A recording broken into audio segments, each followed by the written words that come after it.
Alright YouTube, I'm making this video today because this may be the last day that this is ever in this shop. Side note, I'm filming this at the end even though I'm putting this at the very beginning. There's a lot of talking in this video. If you can't handle that, click away. But we're going to be talking about that. Stay tuned. Alright, so 1,295 miles. It's got about 160 something hours on it. So not a ton of miles, not a ton of hours, but I've had a lot of issues. So let's do a walkthrough real quick, I guess. So I still got door bags installed. I'm probably going to leave those in there. I've had to do this because I've had plenty of transmission issues. That's a parking brake right there. I would recommend that regardless. Stock tires are on it right now. Got the carnivores sitting here, the 32s, MSA wheels. Bumper's a little bit beat up because I've used the bumper. You know, hitting trees, bushes, whatever, stuff like that. Still got the SuperATV radius rods on there. There's a boxed ones. I've still got the hitch on there. But pretty much everything else I've installed on this thing is sitting on this table. Lights, roof, everything been removed. I'll leave a link to the playlist of this machine at the end and probably up here. The whole thing, everything that's done to it, or that I have done to it. There's still some durability things that I've changed, what I'll go over in the next clip, but that's all going to be in the description of this video. So primarily the type of riding that I do with this machine is trail riding, a lot of mud, and some hill climb type stuff. Nothing crazy like the bouncer dudes, and a little bit of rocks. Mostly muddy trails in this area. I'm in southwest Tennessee, so it's pretty much all it is. We got to go pretty far to see cool shit, but you wouldn't be able to tell by looking at it. It is really clean. You can look anywhere. Telltale sign of a mud machine is going to be looking at the exhaust and the radiator hoses. Now I don't know how well you could see that, but they're not covered and caked in dirt. I really like to clean my machine. I'll go after it with a brush. Matter of fact, here's the brush I was cleaning with it. It is a dishes brush. I also use a toilet bowl brush. That works pretty good too. You don't use a used one unless you want to. I mean, it's your shit, but I don't. But that's that and some cleaner. I'll leave a link to the videos of how I keep it so clean, but that's going to help me when I go to trade this in or sell it or whatever. But it's going to the dealership to get fixed again for something that's already broke, and that's what this next clip is going to be about. Man, these G7X batteries do not like the cold. So anyway, now we're going to be talking about problems I've had with this thing. So the first thing that happened is I got a bunch of mud and sand in the clutch. That was my fault. So that messed some stuff up. I cleaned it up. I resurfaced the clutches. There's a video on that.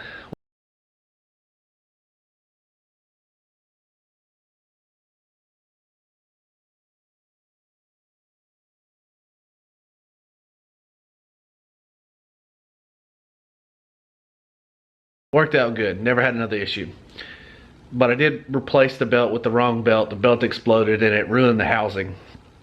Had that replaced, but I'll get to that in a second. So, okay, so after watching the clips that I took previously, obviously this is from the future, but there's a couple things I want to mention. Number one, all the prices that I'm mentioning, I didn't pay for. Rider's Advantage paid for all of that stuff. Number two, I forgot to mention, I said a belt broke and took out the housing. Well, when they rebuilt the transmission for me the first time, it was done twice. The first time, they had to take that off anyway. So I paid $350 out of my own money, not the insurance, where they wouldn't cover that. And I didn't have to pay any labor because it already had to come off. I JB welded it before that and it was fine. But since it was coming off to do the transmission rebuild, I decided to go ahead and replace it. So that's something that I forgot right there. Also, ignore the background. So when I got a bunch of sand and stuff in the clutches, I couldn't get it out of gear. So I was really yanking on it, broke the shifter cable. They replaced that. It was about 250 bucks. Warranty covered it. This is a aftermarket warranty, by the way. And then the transmission was always kind of making a whining noise. I mean, in high gear, it would do it. Low, it wouldn't really do it. So then one day, we were somewhere at night, usually when shit happens to me, broke a front axle. So I call them, I talked to them, they said, yeah, we'll take a look at it. So they went ahead and rebuilt the transmission, or the transaxle. And it never really sounded the same since, but I kept driving it, and they replaced the axle too. That was about 2,500 bucks. So I was kind of disappointed. I kept draining I changed the diff fluid so many times, like way sooner than they were supposed to be done, just to keep from it happening again. And every time, huge chunks of metal on the drain plug. I'll insert a picture right here if I can find it.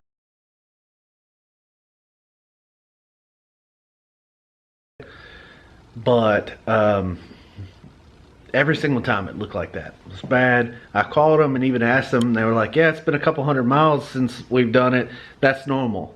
And I had changed it probably once or twice in that couple hundred miles. Well, now it's been about 600 miles. I just kept driving. It was like, well, you know, the fluid looks okay, but there's a lot of metal in it. And at first, the diff was popping. These diffs aren't that strong in the front. They'll pop. And I asked them about it, and they were like, if it's not broke, we can't fix it. Even though they fixed the transmission that way. Anyway, whatever. I just kept driving it. Had the warranty for 5 years, so I wasn't that worried about it. Well, went to Hawk Pride in Alabama. I pulled up on this big ledge. I'll insert a clip of that, or a picture of that also if I can find it.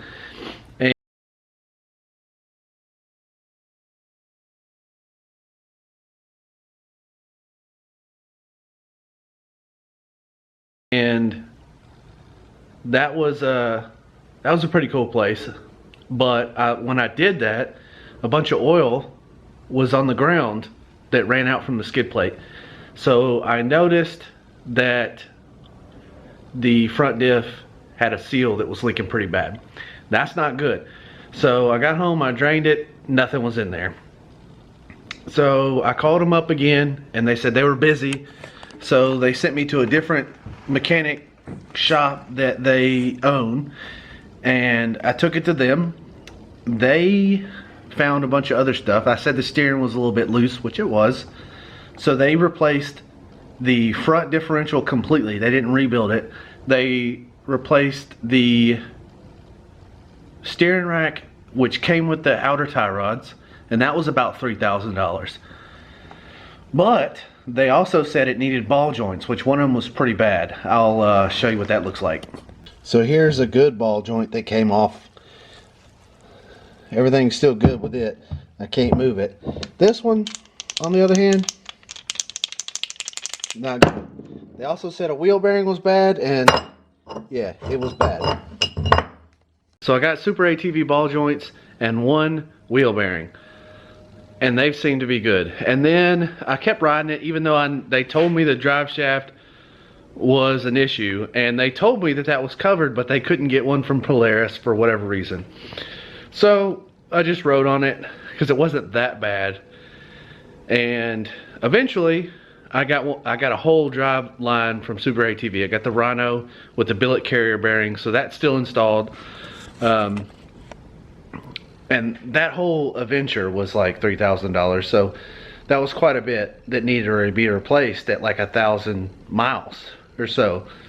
So I wasn't really impressed with that sort of stuff. It runs great though. I mean, never have any power issues, never had any belt issues other than the belt that I had to cut off when I messed up the clutches, and then the belt that wasn't the correct belt. So if you're gonna get a belt, I would say go with OEM or Hunter Works, is what I got now, or some other belt that you think is good. But you can't go wrong with OEM. So left me with some bad taste in my mouth. I don't really recommend one of these if you beat on it hard. if you do and you want a Polaris, I would probably recommend the Pro XP or the Turbo S. They've got bigger diffs in the front and just better. I mean, this one handled the 32s really well. Stock clutching did fine. Everything ran fine. But I don't think I should have been having to replace the entire driveline under 1,000 miles or at 1,000 miles. It's got 1,200 on it now, but it needed that stuff, and I put 200 miles on it after. So it's for the price, I guess it was fun. And if you're lightly riding it, it's fine, especially if you don't do a lot of mud. The mud probably killed the wheel bearing and the ball joints and the steering rack because the boot tore. So that's a little unfortunate. I did make a snorkel kit for this thing to snorkel the CVT. So there's a video on that, and that'll keep the mud and debris out of the clutch box even if you don't go in deep water. That's a good thing to do. But if you've got your warranty, you need to make it removable so that you can keep that warranty. And also you need to keep the stock tires so that you can keep that warranty as well. Now sometimes they don't care depending on what the issue is. Like, you know, if it's an axle breaking and you got big ass tires on it, they're probably not gonna honor that. And they may not even honor an axle depending on what brand you have. I think this was Rider's Advantage. So keep all that stuff in mind when you're doing all that. So stay tuned.